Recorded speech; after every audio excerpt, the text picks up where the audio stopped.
I give thanks to Reverend Pascal and also to you for allowing me to share some of my talents. I feel like I'm being led by a child. You ever feel like that? I feel that I am being led by a child. His hair is curly and black. I guess some would liken it to wool. His skin is tan like copper. He's always thoughtful and kind. One day, I shared a poem about peace with this child and with all the children in my poetry classroom. The poem exuded acceptance of all humankind. However, doubt, like a boisterous wind, pervaded my mind. I thought it wasn't significant enough. Not like the classics Rudolph and Frosty the Snowman. So I minimized it as if it was a document I no longer needed to see. I stashed it away like a used ornament. But this child, he wouldn't let it go. He kept on bringing it back and coming up with ideas to spread peace all over the world. Let's ask a famous athlete to get us a blimp, he said. Then we can fly across countries and drop out copies of the peace poem. And when the people catch it and read it, they will know peace.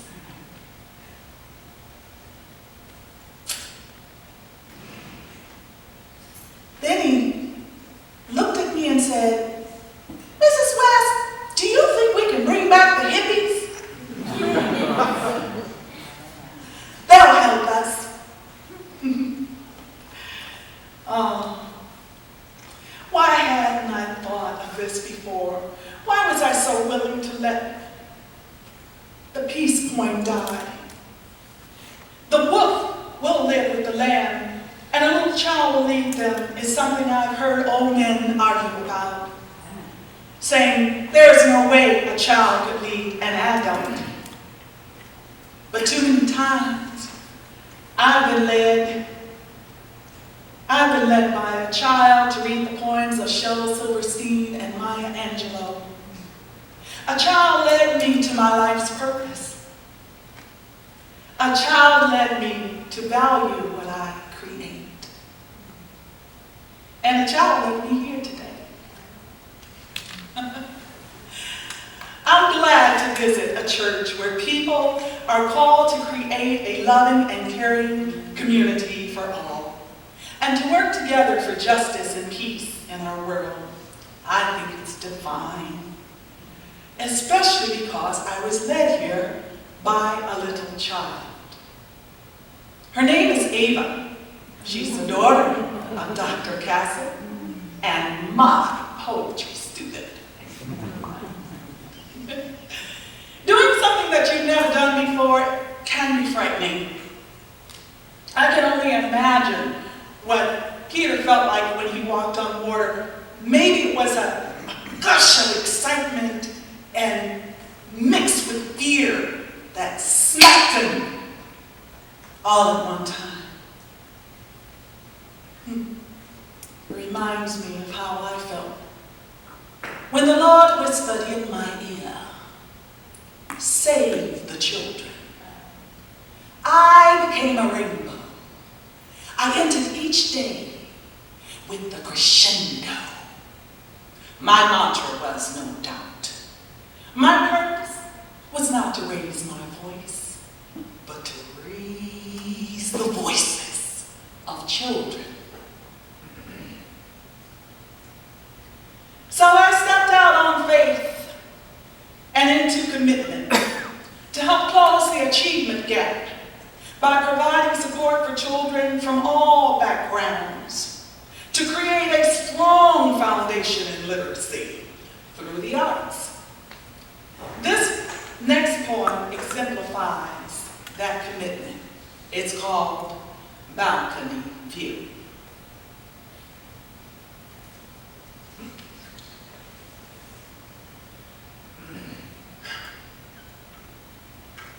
I will live until the day I die. I will live doing all that is in me to do. I tell you, I will live true to myself, an amazed viewer of constellations and waters that flow.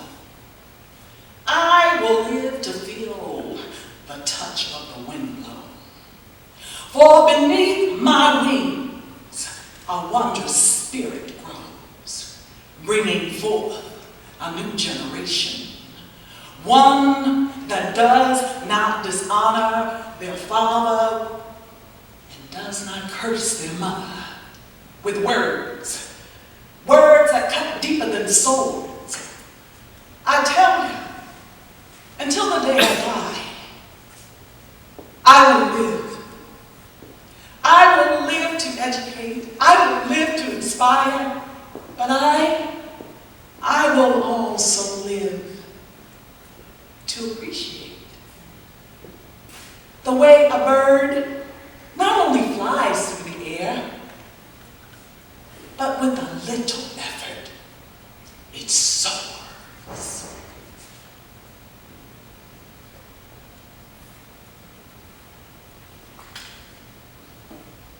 That was the second poem I wrote. However, since that time, a lot of the poems I've written have been geared to motivate young students. I wrote a poem called Slam Dunking Words, and I especially wrote it for boys bound by basketball, the confines of sports, to help them identify and connect with their creative self. This one is called Slam Dunking Words. Sitting on the sidelines waiting for your turn to get into the game, you got the moves. Whoosh, your words all night long. No squeaky shoes, referees ain't got nothing on you. You're in a beast zone, banging that basket off the backboard. Whoosh, your words all night long. You got the moves, you know how to make them groove. Whoosh, your words all night long. No squeaky shoes, no whistles blowing, just referees scoring. You making the winning shot, slam dunking words. Like Peter, doubt can negatively impact our lives. Many of our children sink to the bottom in education because they doubt their ability to learn. Did you know that? Children doubt their ability to learn. According to the National Commission on Excellence in Education, about 13% of American 17-year-olds are illiterate.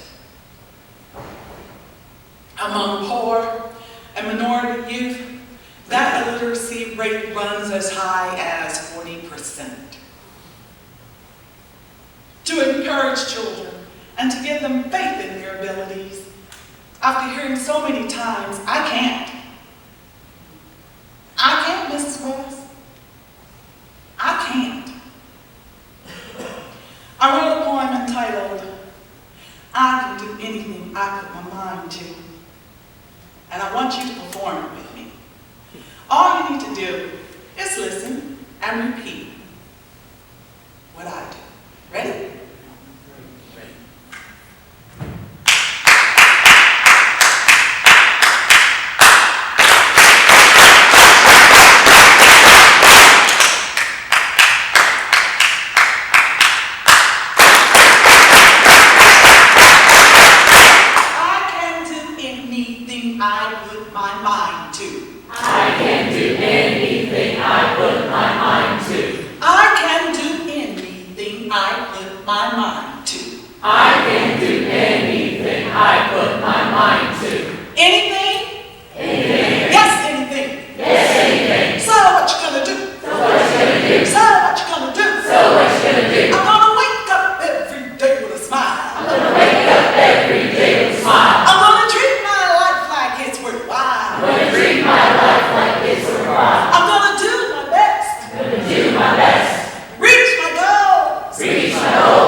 Very good. Amen.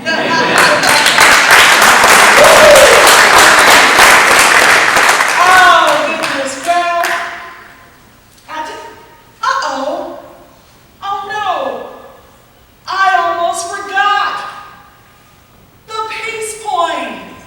Oh, doggone it, I stashed it away again. So I'll do it for you now. Let me pull it out of its storage box. You pull it out too.